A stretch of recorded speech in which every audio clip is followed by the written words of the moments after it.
Halo, selamat pagi. Assalamualaikum warahmatullahi wabarakatuh. Ketemu lagi ya dengan Bapak di materi kelas 10 tentang perbandingan trigonometri pada segitiga siku-siku. Apa yang kita pelajari sebenarnya ini adalah perbandingan trigonometri adalah perbandingan ukuran sisi-sisi suatu segitiga yang ada di segitiga siku-siku ya, bukan segitiga lainnya. Apabila kita tinjau dari salah satu sudut, karena di sini segitiga itu ada 3 sudut ya. Segitiga siku itu ada satu segitiga sudut siku-sikunya dan 2 sudut lancipnya.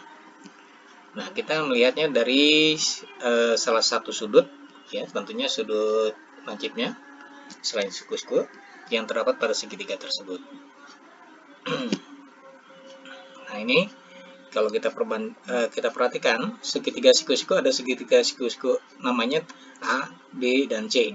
Titik-titik dalam segitiga siku-siku ini dilambangkan dengan huruf besar ya. A-nya besar, B-nya besar, C-nya besar, itu titiknya selalu dilambangkan dengan huruf besar. Kemudian ada huruf A kecil, B kecil, dan C kecil, itu khusus untuk nama sisi. Jadi kalau BC ya, titik BC itu nama sisinya adalah A. Ya, jadi kalau A di sini sudah B, D dengan C, maka yang tidak ada adalah huruf A. Ya, ini nama sisi A. Sedangkan kalau di sisi yang miring ini kan titiknya titik A dan C. Yang tidak ada adalah huruf B. Ya, jadi namanya sisi B. Sedangkan yang di sini sisi yang tegak ini adalah titik A dan titik B besar, maka sisinya disebut dengan sisi C kecil ya, karena di sini sudah A besar, B besar, yang tidak ada adalah huruf C, maka disebut titik C atau seberang.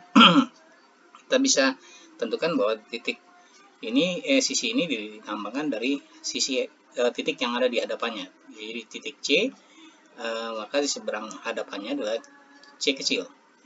Titik B besar, maka di seberangnya adalah B kecil. Titik B A kecil, A besar, maka di seberangnya atau di hadapannya adalah A kecil. Nah, di sini adalah simbol sudut yang akan kita jadikan patokan ya. Misalnya di sini adalah sudut alfa. Maka untuk perbandingan trigonometri itu dikenal dengan sinus, kosinus, tangen, kotangen, sekan, dan kosekan. Di sini Bapak tampilkan dulu 3 dulu, yaitu sinus, kosinus, dan tangen. Ya. Sinus untuk sudut alfa ini ya adalah sisi depan yang di depan sudut dibagi dengan sisi miring. Ini adalah rumus patokan atau rumus yang harus kita ingat. Sinus alfa ini adalah sisi depannya, siapa? Ini depannya dibagi sisi miring. Miring segitiga itu selalu ini ya. Ya, AC ini adalah sisi miring. Jadi kita bisa AB sisi depan dibagi AC sisi miring. Atau kita lihat AB sisinya adalah C kecil, AC sisinya disebut dengan B kecil, jadi dianggap sebagai C per B. Itu sinus. Bagaimana dengan kosinus atau cos? Cos A itu adalah sisi apit ya, sisi samping sudut atau sisi apit itu kita lihat di sini BC, sisi sampingnya sudut ini adalah ini BC, dan dibagi sisi miring katanya, sisi miring adalah ini, jadi A per B ya, seperti itu. Kemudian sebelum kita masuk yang tadi ya, ada lagi tangan yang apa? Kalau tangan adalah sisi samping sudut, sisi depan sudut dibagi sisi samping sudut ya. Tangan ini tangan ya, tangan samping dibagi sisi depan dibagi samping. Jadi depannya AB, sampingnya BC ya. AB per BC sama juga C per A. Ini sisinya C dibagi A. Oke. Nah, kebalikan dari sin cos dan tangen atau sinus kosinus dan tangen adalah sinus kebalikannya adalah kosekan ya. Kosinus kebalikannya adalah sekan, dan tangan adalah kebalikannya kotangan. Jadi kalau tadi sudah kita temukan sinusnya ya, itu tinggal kita balik aja. Tadi kan sinusnya adalah C per B per C ya, B per C.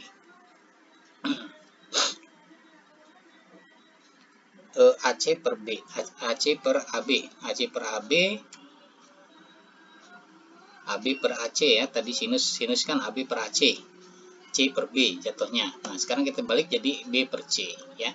Terbalik tuh ya. Sinus adalah kebalikan dari kosekan. Jadi kosekan adalah 1 dibagi sin. Tadi kita sudah cari ya. Ya, rumusnya adalah AB per AC. Nah, ini kita balik jadi AC per AB. Ya, AC-nya B, AB-nya C.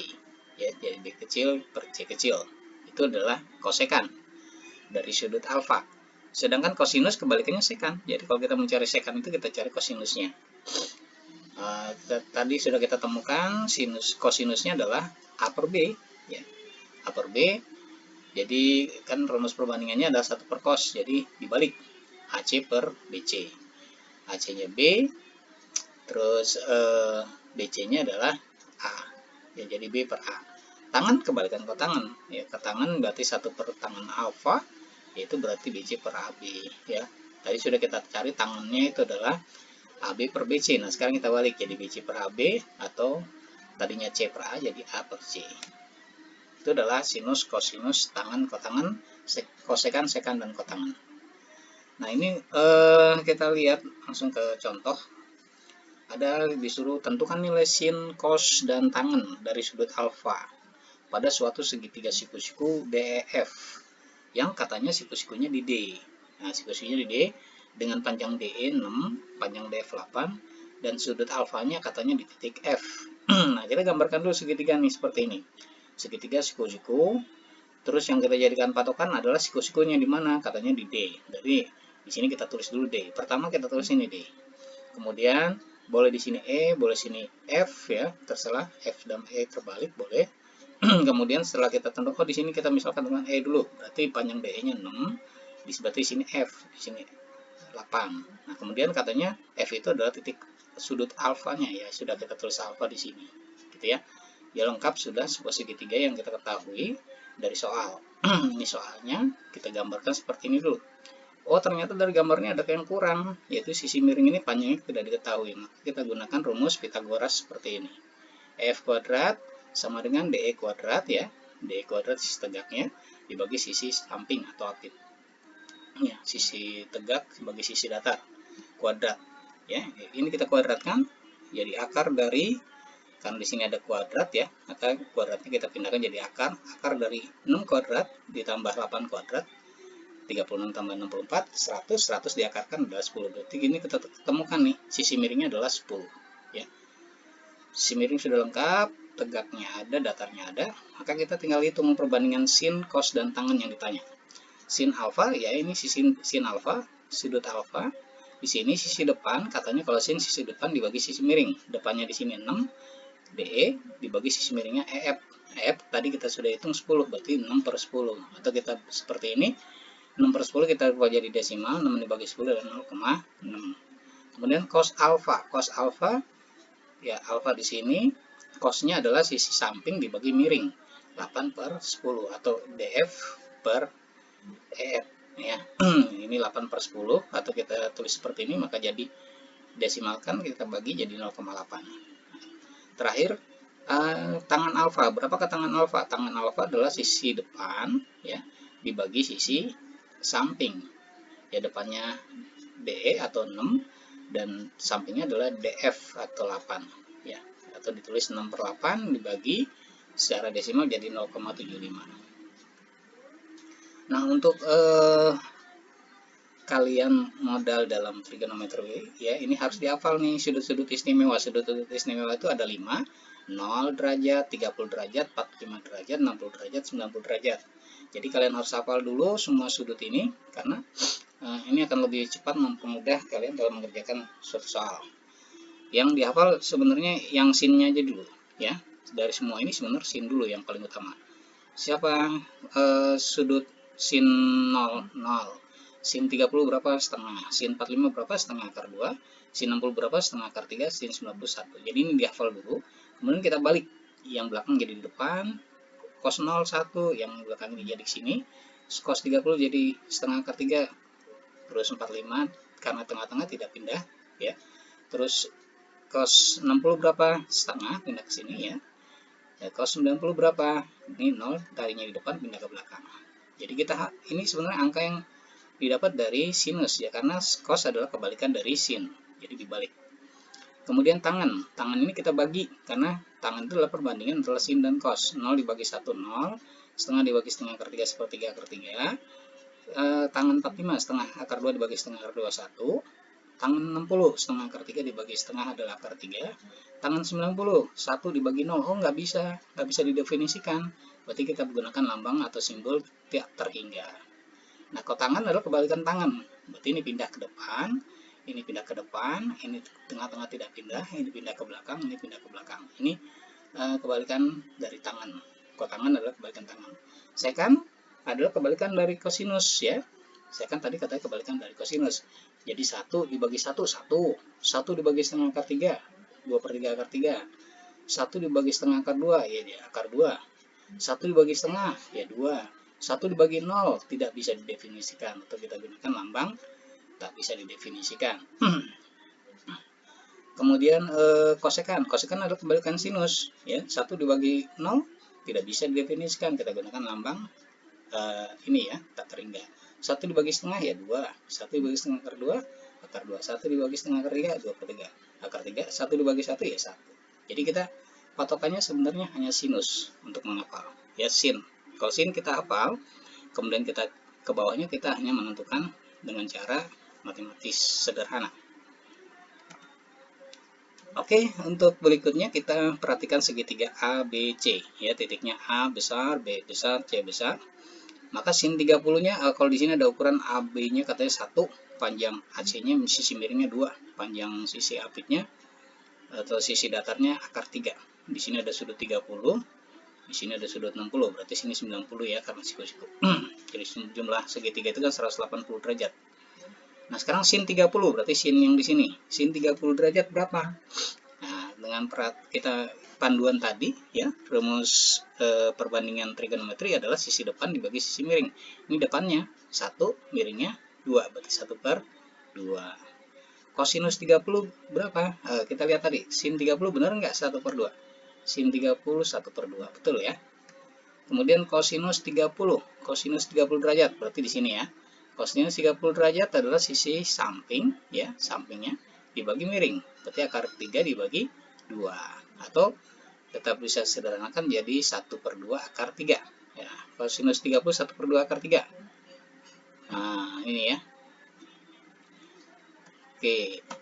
Ini kosinus 30 akar 3 dibagi akar 2. Sorry. Ini, yang ini 1/2 akar 3 ya. Oke, 1/2 akar 3 benar. 1/2 akar 3 adalah atau akar 3/2 ya tulisannya ya, atau bisa ditulis di depannya kan ada angka 1, jadi 1/2 akar 3. Itu tangan 30 derajat ya. Tangan 30 derajat adalah sisi depan dibagi sisi apit, 1 dibagi akar 3, atau kita sederhanakan adalah 1/3 akar 3.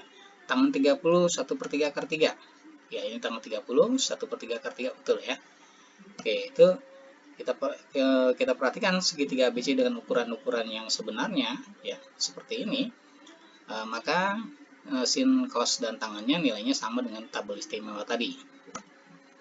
Nah, ini kalau kita lihat contoh dalam kehidupan sehari-hari, seorang siswa dengan tinggi 170, jadi tingginya siswa ini 170 meter, berdiri dengan jarak dengan satu gedung adalah 50 meter. Jaraknya 50 meter nih, ini gedung yang putih ini. Berapakah tinggi gedung ini? Kalau sudut pandangnya siswa terus terhadap puncak, ini puncaknya, dia 60 derajat membentuk sudut bentuk segitiga nih. Ya, segitiga dengan sudut di sini 60 ya, sedangkan tinggi siswa ini 1,70. Nah, kita misalkan gedung tersebut dari sudut pandang siswa adalah Y, jadi tinggi gedung tadi yang putih itu Y. Nah, sedangkan tinggi gedung kita anggap kalau dari permukaan bumi berarti harus ditambahkan dengan tinggi siswa, jadi tinggi siswa harus ditambahkan dengan Y, itulah ada tinggi gedung.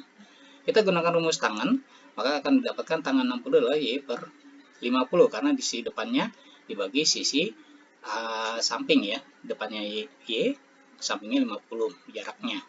Tangan tinggi 60 kita tahu 3, berarti Y adalah per 50, tinggal dikali 50 kali akar 3, jadi Y50. Kemudian jadi tinggi gedung ya kita dapatkan, tinggal tambahin ya, seperti ini. Ya, sebenarnya sebegini aja sudah selesai. Cuma kalau kita mau uraikan, akar 3 adalah 1,73, kita kalikan dulu 50, baru kita jumlahkan, dapatnya 88,20. Baik, Sampai di sini, terima kasih atas perhatiannya, semoga bermanfaat.